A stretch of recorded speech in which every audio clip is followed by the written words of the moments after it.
The Smile of Balasar, the story of Blessed Alexandrina. In the sun-drenched fields of Balasar, Portugal, a young girl named Alexandrina Maria de Costa was known for her boundless energy.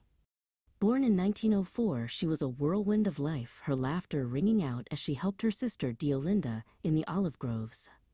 Alexandrina loved the feel of the earth beneath her feet and the warmth of the sun on her face. She was strong and spirited, often seen carrying heavy bundles of wood with a joyful song on her lips. When Alexandrina reached the age of 12, a quiet change began. The girl who used to run through the fields found herself tiring easily. A mysterious illness began to sap the strength from her legs, making every step feel heavy. Her mother, Maria, watched with a worried heart as her vibrant daughter spent more time resting. Despite the growing weakness in her body, Alexandrina's heart remained full of light, turning her thoughts more and more toward God. At 14, a moment of great testing arrived. 3 men burst into her home, threatening the safety and purity of Alexandrina and her sister. Realizing there was only one way to remain true to herself and her faith, Alexandrina chose to leap from the upper-story window. It was a courageous act of sacrifice, a split-second decision to protect her soul, even at the risk of her body. She landed hard on the ground below, a fall that changed her life forever. The injuries from the fall were severe, and eventually, the lively girl became completely paralyzed. By the age of 20, Alexandrina was confined to her bed, unable to move. Her sister Diolinda became her devoted caregiver, staying by her side day and night. Though her world was now limited to the 4 walls of her room, Alexandrina did not despair.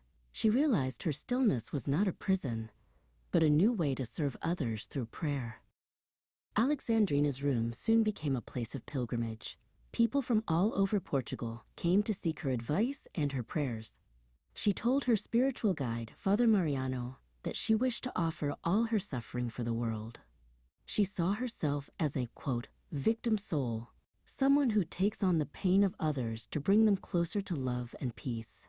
Her bed became an altar of quiet, powerful strength. On Friday afternoons, a profound mystery occurred. In a state of deep prayer, Alexandrina would relive the Passion of Christ. Although she was normally paralyzed, witnesses saw her move with an invisible strength, her body reflecting the heavy burden of a cross and the agony of the garden. Through this intense spiritual experience, she shared in the suffering of her Savior, offering it all as a gift of love for humanity.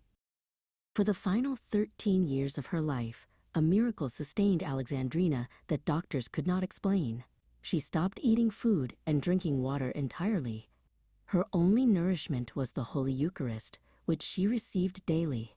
The small white host was her only source of life and energy. She lived as a living sign that faith can sustain a person more than any earthly bread ever could. Despite the constant pain that racked her body, Alexandrina's most famous trait was her smile. It was a radiant, joyful expression that never faded.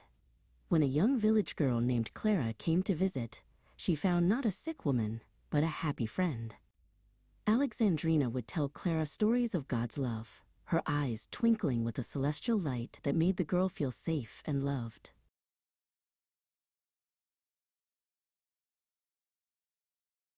As Alexandrina's life on Earth drew to a close in 1955, she called Diolinda to her side.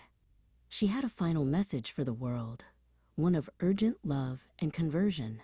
"Do not sin," she whispered. "The pleasures of this life are worth nothing. Receive communion and pray the rosary." Her voice was weak, but her spirit was stronger than ever as she prepared to transition from her bed to her heavenly home.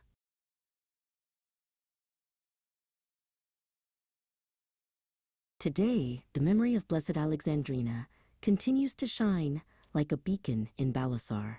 Her life taught the world that even in silence and stillness, one can change the world through love and sacrifice. She remains the girl with the eternal smile, reminding us that no matter our struggles, we can find joy in our hearts and a purpose in our pain. Her story is a watercolor of grace, painted across the hearts of all who hear it.